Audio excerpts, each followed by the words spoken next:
Bag alert, bag alert, bag alert, bag alert, folks. That's right. We got football tonight, but we really don't care about that right now because we got a bag alert and we got some trades, okay? One of them is a major trade. The other one, not so much, a little bit questionable, but who really cares about that, okay?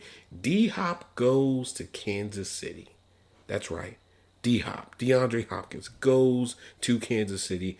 Alvin Kamara gets a bag during the season. Jerome Baker goes from Seattle to Tennessee. Probably want to get him some good ribs. I heard they got some good ribs down there. Devin White goes to the Texans. Cooper Kupp, trade rumors? Question mark? Maybe. I don't know. Steelers, do something. Vikings and Rams preview tonight. John Mara gives his vote of confidence for both Joe Schoen and Brian Daboll, and some junkie bombs about the state of college football right now, especially the quarterbacks, okay? You're not going to like what I'm going to say, but it has to be said, okay? All of this and more on the 43rd episode of the Football Junkies podcast, okay? I am your host with the most, your GM, who currently is not on a team right now, but don't you worry about that, okay? I am all these things and more. I am your chief Bagrodamus. I am your chief head of the table, chief meteorologist, bag meteorologist, okay? But most importantly, I am your host, Kale. You already know what I'm getting ready to say, okay? You already know. On 3, 1, 2, 3, let's lock in.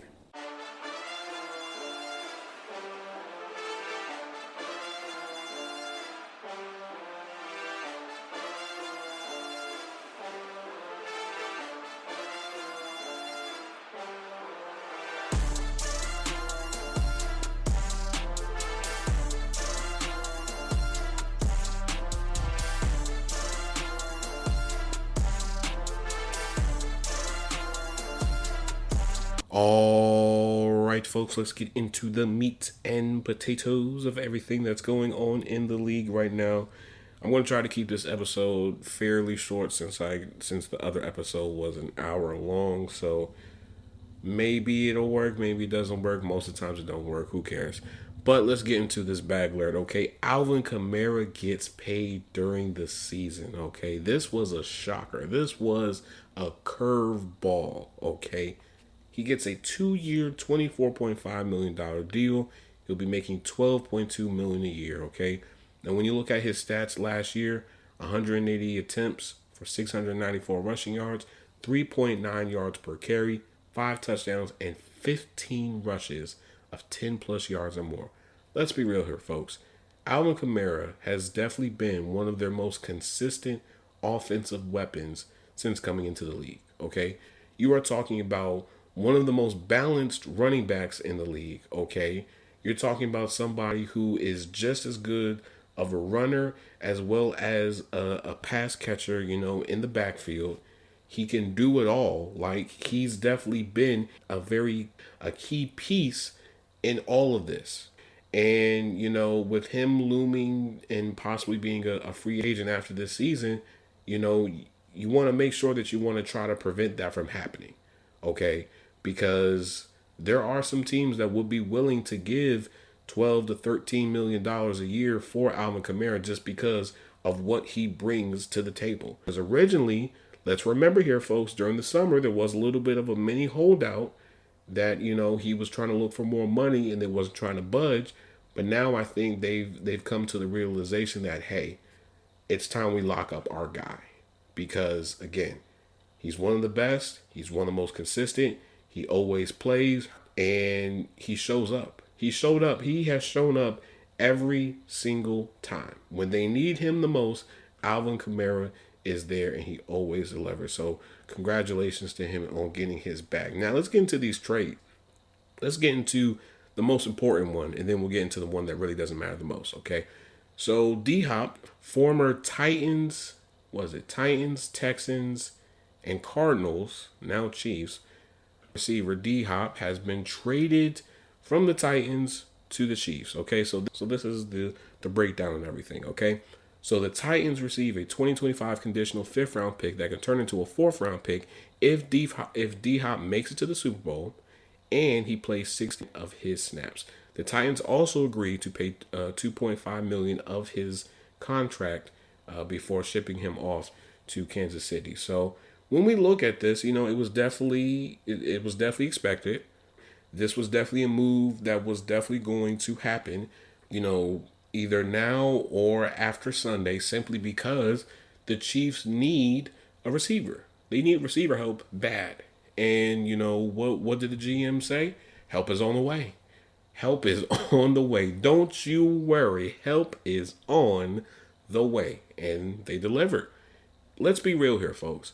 Everyone knew that the Chiefs were going to get a receiver before the trade deadline was over. At some point, they were going to get somebody, whether it be Deontay, Adam Thielen, Mike Williams, D-Hop, Devontae Adams, whoever was floating around. They were going to add was not on the roster. The receiver core is basically decimated with injuries, right? Juju is hurt. Rashee Rice is out. It's not looking good. It really is not looking good for the Chiefs. And that offense just hasn't had that spark that it has few years. So it was definitely a much needed move. It's actually a great move, honestly speaking, because you only gave up a 5th round pick that has a chance of turning into a 4th round pick. And he's not carrying this large cap hit. And, it's basically, the rest of a year, not the rest of a year, but it's basically a small rental. I mean, it's a win-win situation. Now you guys look a little bit more competitive, and you guys could possibly, take this thing to the Super Bowl, which I don't expect, but, there's that. But again, I think the main point that I want to drive in this trade is they got someone who is still a great red zone threat, who is still a great, deep threat, and he is still playing at a very high level. He still has some of the best hands in the league right now. Sure, he may not have the explosive that he had, when he was in his prime, but best believe when he throw his hand up to let you know that he's open, he's gonna come down with that ball. I don't care who's covering him. It could be Sauce, PS2, and somebody else all covering D-Hop. D-Hop is going to get that ball. He is going to find a way to get the ball. So does this necessarily, change the temperature for the Chiefs? No, not really, because I still think that they have to wait for Isaiah Pacheco to get healthy and others on that offense to get healthy in order to be taken, seriously. Because again, Patrick Mahomes does not look good this season. He doesn't. He does not look good. If it wasn't for the defense, and especially having Chris Jones, the Chiefs would have lost. They would have lost on Sunday against the 49ers. Most definitely. Because Patrick Mahomes looked horrible. But now that they have D-Hop and they have someone that he can rely on, hey, this may change the winds of fate. Who knows? Now, let's go into the other trade. So, former Dolphins, yeah, he definitely played for the Dolphins. Former Dolphins and now former Seahawks linebacker Jerome Baker has been traded from the Seahawks to the Titans. Does it make any sense? No, not one bit. So basically, the Titans receive a 2025 4th round pick and Jerome Baker.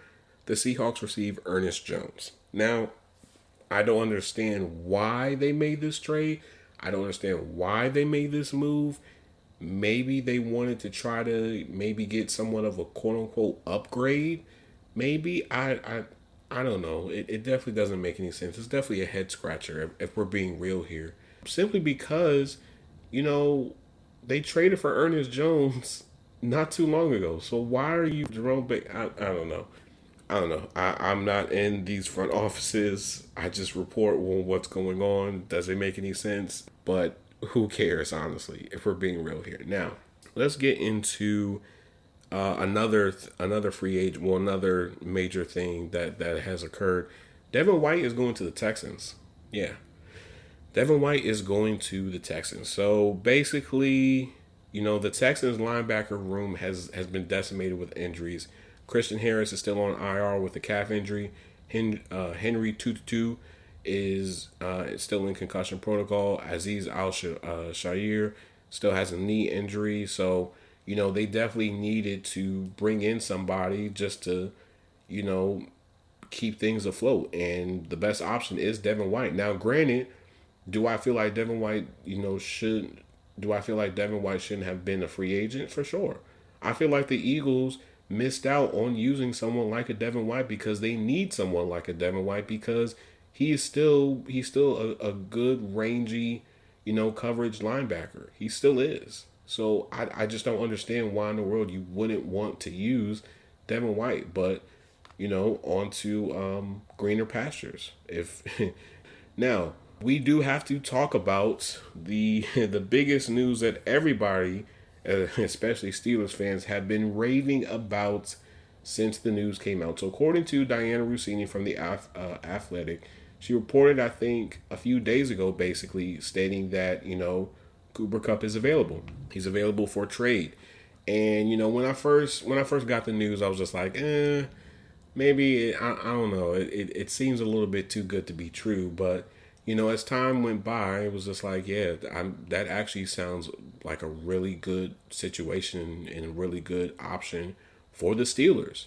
And this is what I'll say, because I was arguing with people about this move that were basically saying, oh, well, what about the money, this, that, and the other, blah, blah, blah. Let me tell you something. Next year, he's only guaranteed $5 million. He's only guaranteed $5 million. Now, the Rams are looking for a second-round pick, and they're willing to take on some of his salary. So I think right now he's making, I think his salary this year is like $9 million or around that ballpark. So if they're willing to take some of it, maybe about $3 to $5 million, that's easy to work with. Now, granted, the second round pick, you know what? I'm gonna have to put on my GM hat. Where's my GM hat? There we go. Now, this is what I would say. Me personally, I would do it simply because Cooper Kupp, regardless of what anybody would say, is still one of the best receivers in the league. Granted, I understand he's been banged up, lately. I get all of that, but guess what?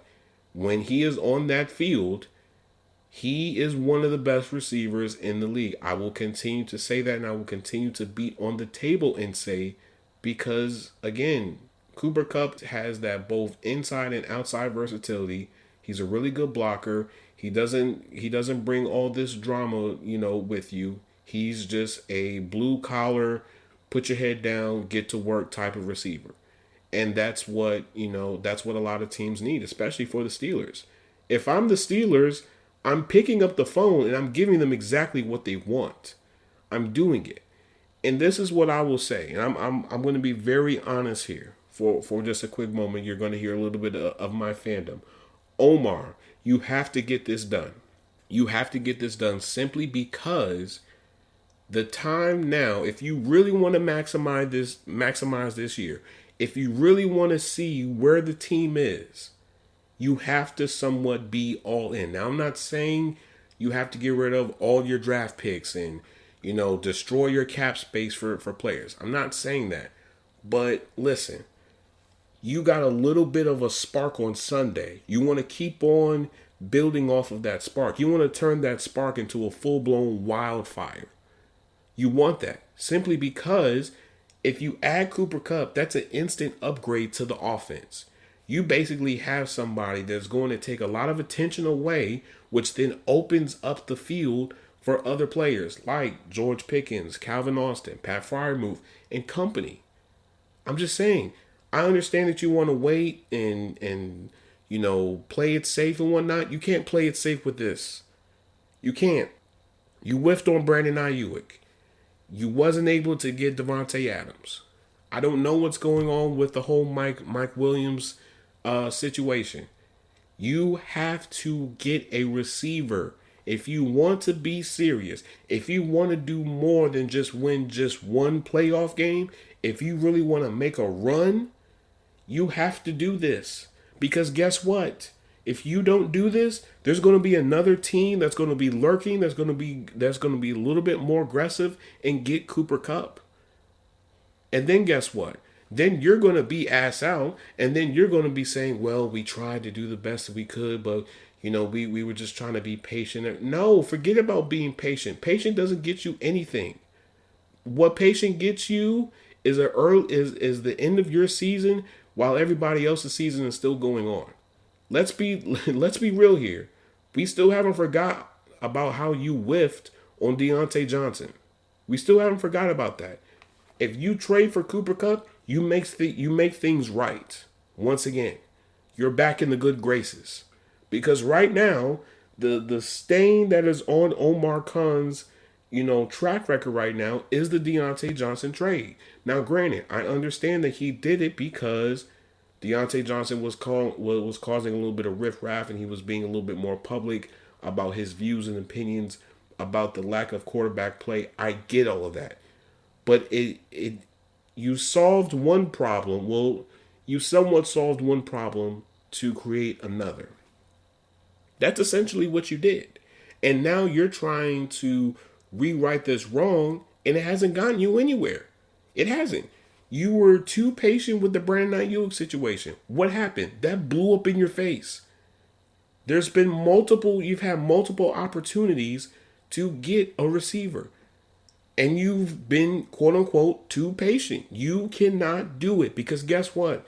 There is a team like the Eagles and company who are just lurking, waiting to figure out, okay, can we do this? Okay, maybe if we move this money around and if we do this, and this, maybe we can create a little bit of cap space right here, move this over, push this back to that. Make the trade now. Make the trade now. After tonight's game, you have to make that trade pronto like Honcho.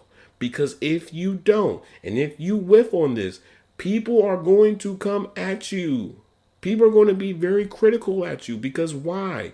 Russell Wilson, I understand this is his first game with the Steelers, but that offense, it showed a lot. This is the second game where the offense looked very fluid.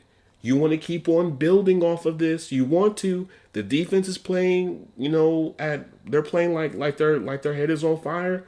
The offense is starting to get there. If you really want to know what you have, you got to bring in some weapons. You have to bring in some weapons. Who knows? Now, I'm not saying this team could, if we get Cooper Kupp and whatnot, will this make this team, a Super Bowl team? No, I'm not saying that. But what I am saying is this could make this team a whole lot more competitive than what people expect. That's all I'm saying. And I'll just leave it there, okay? Now, moving on to the other things that do need to be discussed. We got football tonight, folks. Yes, that's right. We got football tonight. So, Vikings and Rams play tonight.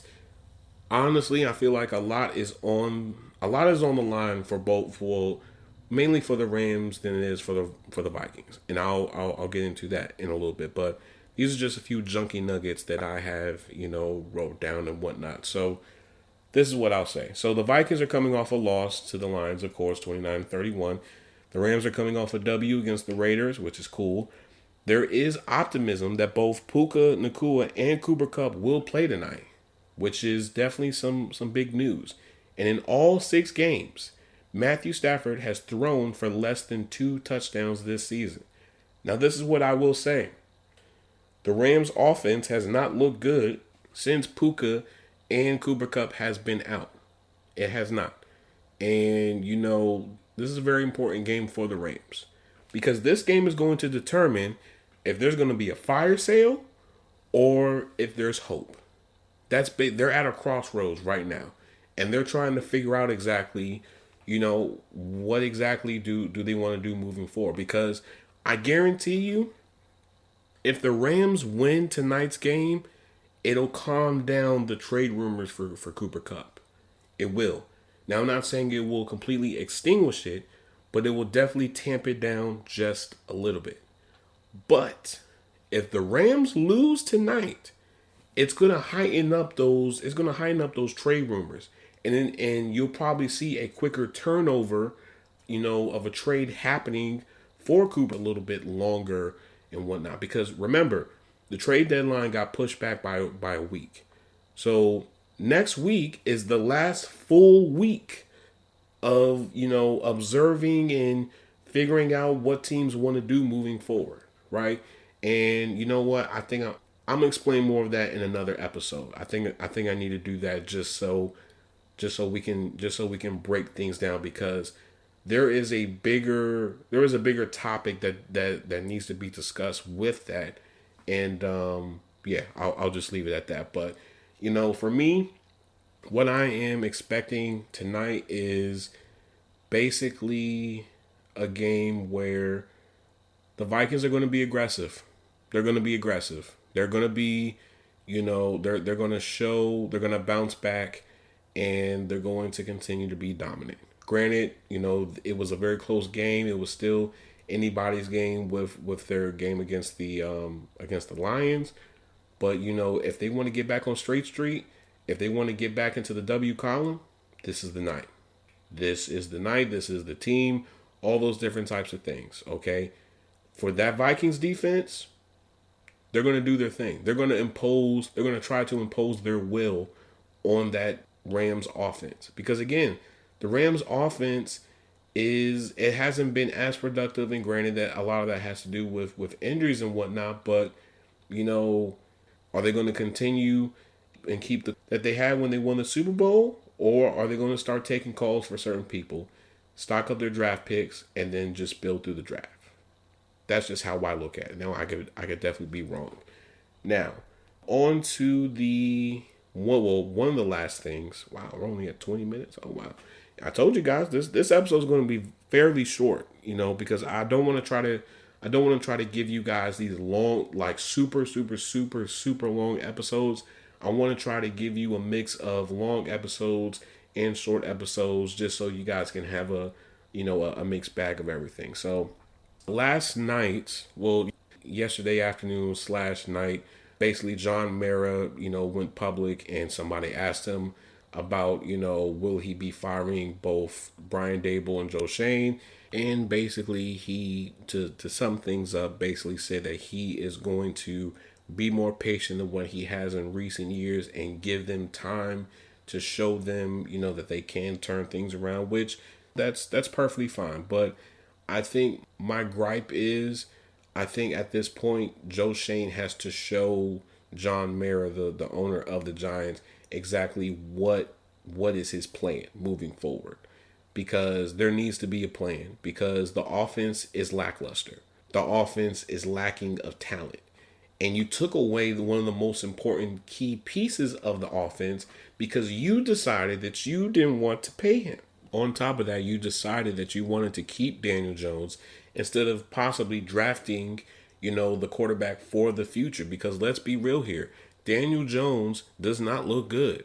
That contract that they gave him is starting to look like it was a bad deal. And I get it, not every deal that you give, your players is going to be great and whatnot, and it's going to, age like wine, and, as time moves forward. I get all of that. But the offense is lacking of talent.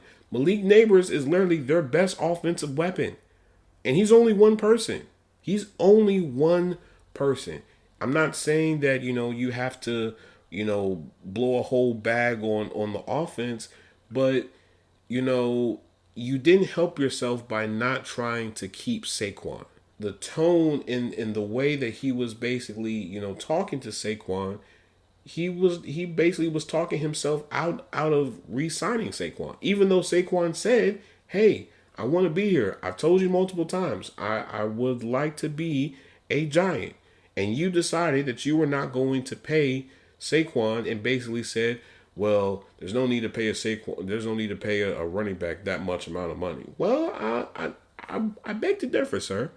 Because right now, that running back is having one of the best seasons of his life with the Eagles. And he's way more healthier. Just saying. Like, let's be real here. Darius Slayton most likely is going to get traded because he is the main person that everybody has been, speculating that he's definitely going to get traded. Jalen Hyatt, I mean, what has he really done? What else do you have? Okay, Theo Johnson is a rookie, and he definitely does look good. He definitely has been, productive and whatnot, but him and Malik Neighbors are only two people. You have to do more. You have to do more. If you were persistent in getting Brian Burns, you have to do the same for the offense. And granted, the defense, they have Thibodeau, you have Dexter Lawrence, and you have Brian Burns. Okay, cool. three pieces that you can sort of build off of. But that's only one side of the ball. You still have to, do more for the offense as well. Because if you don't do anything for the offense, guess what? You're not going to go anywhere. Brian Daboll needs an adequate quarterback. He needs adequate weapons in order to maximize his chances of winning. Because let's be real here, folks. Washington looks dangerous. Washington is going to be a problem moving forward. They are going to be a problem. They are going to be a hot destination for free agents next year. Watch what I say. You heard it here first on the Football Junkies podcast. They are going to be a problem because why? Leadership is stable. The quarterback is playing dynamic. And, they have a lot of cap space. So they're going to be able to bring in some big fish. If we're being real here, all Washington really has to do is just boost up that defense a little bit more, just a little bit, just a few areas. I would definitely say pass rush and the defensive line, especially the interior defensive line, definitely has to be bolstered up a little bit more. And then for the offense, all they need is another receiver and maybe a more productive tight end, and then bam, you have yourself a complete team, a young complete team that is ready to decimate and destroy. But you can't do that, Joe Schoen, because why? You decided that you wanted to trade for Brian Burns and pay all that money to him when you should have done the right thing and taken care of Saquon Barkley. But hey, that's on you, sir. But again, back to the main point at hand. John Mara, you have to basically say, okay, listen, Brian Daboll, you're cool. Continue to keep coaching. You're doing a great job with the situation, what the team is in right now.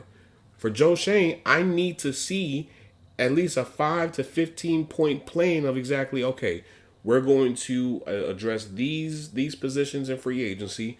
We're going to address this position in the draft. We've been looking at these prospects right here. We feel like with these prospects, they will give us the best chance of being, competitive, and they will provide an instant upgrade to that particular position compared to just doing willy-nilly, right? Like, come on. You have to do better because why? The Cowboys are weak. The Eagles don't look that good.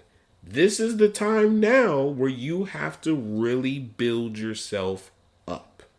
That's all I'm saying. Now, last thing I want to talk about, because I talked about it a whole lot, is college football. Yes, college football. Now, this is what I will say. And I'm just going to be very honest here. And I understand that, the season is we're starting to reach somewhat of the midpoint of college football. I get all that. But these quarterbacks really don't look that good. They don't. Carson Beck does not look like a first-round pick. Jalen Milroe does not look like a first-round pick. Both of those two do not look like first-round picks. If we're being real here, the only two quarterbacks right now that I would take in the first round is either Cam Ward or Shedeur. Those are the only two. Miami looks like old Miami, honestly speaking here. And Colorado, I don't think this is the year that people can sleep on Colorado. Colorado looks like a very dangerous team that can, put points on the board, but at the same time, when they need to make a play, they can make a play. And I'm not saying that just because they have Travis Hunter, but, there's something different about this Colorado team. It is. And, the defense looks better. The offense looks way more productive and way more consistent. And, they have a chance. They do. Now, am I saying that they're going to be able to compete with, a Michigan or Ohio State or LSU? No, I'm not saying that, but I do think that they can make a run. I do believe that they can do it because, again, this Georgia team does not look good. It doesn't. And then Alabama for damn sure does not look good. And, this is sort of, I wouldn't say it's a spit in the face, but it's definitely, we have to appreciate Nick Saban a little bit more. And granted, I understand, we've seen all the clips of him, chewing out his players and whatnot. But you know why? He did that because there was a level of expectation and discipline when you were going to Alabama. And now you just don't see that. A lot of the things that are happening now on Alabama's team, they would have never happened with Nick Saban. They wouldn't have. There is a standard for every single person coming into that college when they were under Nick Saban. I don't care if he was a 5-star prospect. I don't care if he was a 1-star prospect. I don't even care if he was a no-star prospect. There was a set level of standards and expectations that you had to meet every single day, every single game. And if you did not do it, you're gone. Simple as that. And Jalen Milroe, he has not looked that good. Carson Beck has not looked that good. All these other quarterbacks have not really looked that good. And it's sort of scary because it sort of feels like that one year where it was Matt Corral, Malik Willis, Kenny Pickett, Will Levis, and all those various quarterbacks. That's really the vibe that I'm getting off this year. Now, can things change? Sure. But, even if they were to change just a little bit, I still don't think that it would move the needle substantially to say, oh, Jalen Milroe is a first-round pick or Carson Beck is a first-round pick. I just don't see it. I'm just being completely honest here. But I want to end this episode right here. If you guys like what you're listening, please like, share, subscribe, download the episodes, interact with the episodes, do whatever you want with these episodes, okay? Shout out to all my fellow football junkies in the worldwide, okay? Now, for my YouTube people, like, share, subscribe, turn that notification bell on, leave a comment down below. What are your thoughts about D-Hop getting traded to the Chiefs? Let me know, okay? Football Junkies Pod for my YouTube people, okay? Football Junkies Pod, all to not spaced, okay? Now for the YouTube, for my YouTube people, there is a link tree, okay?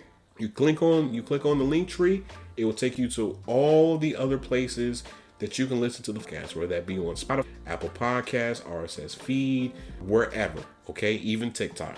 To my TikTok people, Football Junkies Pod, okay? Football Junkies Pod, okay? I still have some clips that I do have to put out from previous episodes. Just give me some time. I'll get those clips out for you. Okay, love you guys. Appreciate you guys so much. You guys keep on running up those numbers. My Instagram people, Football_Junkies Pod, okay? Football_Junkies Pod. Junkies Pod is not what?